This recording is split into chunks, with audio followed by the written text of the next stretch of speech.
আমরা চলে আসলাম নওগাঁ জেলার পত্নীতলী থানার খিরসিন গ্রামে। কারণ আমরা খেজুরের রস খাবো। এই যে ভাই খেজুরের রস করে আমাদের খাওয়াবে, একদম টাটকা খেজুরের রস, সকালের রস গাছ থেকে পেয়ে আমরা খাবো। ভাবতেই পারি নাই আজকে সকালে এইভাবে আমরা রস খাবো। এই নওগাঁ জেলাতে এসে খুবই ভালো লাগছে যে এইভাবে আল্লাহ আমাদের রস খাওয়াবেন। আমরা সবাই এখানে আসছি রস খাওয়ার জন্য।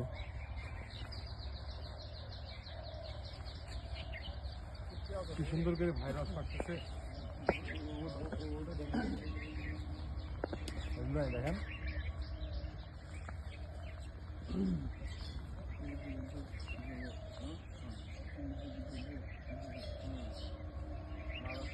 কিভাবে রসের বলটা নামাচ্ছে দেখছেন, খুবই সুন্দর এক্সপেরিয়েন্স। ভাই এটা কখন কাটছেন? কালকে বিকেলে কাটছেন। এটা দিয়ে কয় ইয়া পারলেন কয়টা, কয় কলস? এটাতে দুইবার পারলাম। দুইবার পারছেন? রাতে দুইবার পারছি, এখন এবার তিনবার মত। আচ্ছা।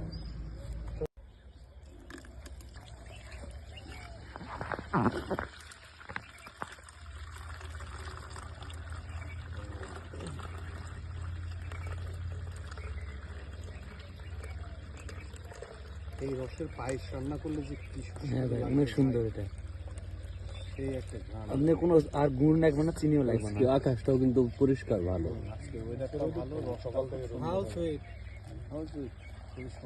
আমি খাবো না ভাই। আরে বিচ্ছা না খা না। এই দেন।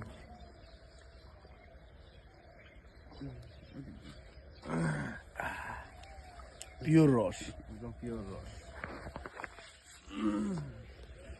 কাজ থেকে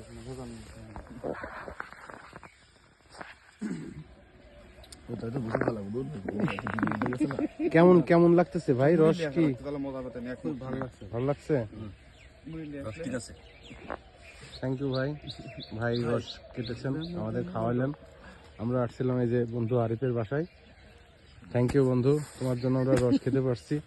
এভাবে আসলে রস খাবো কখনোই ভাবি নাই। থ্যাংক ইউ ফিরোজ ভাই, আমাদের সাথে সবসময় সঙ্গ দেওয়ার জন্য।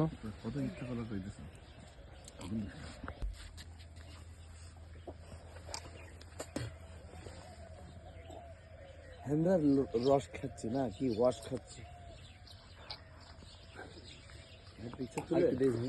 না ভাই, থ্যাংক ইউ ভাই, অনেক সুস্বাদু আসলে।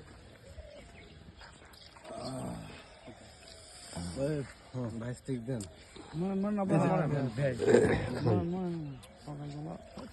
কিছু আনেন।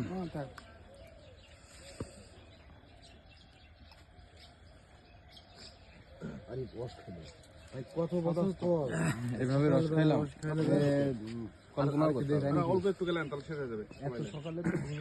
আমি খাই আর কি সমস্যা নেই। তুই খাতে খেয়ে তুই আমি খাই।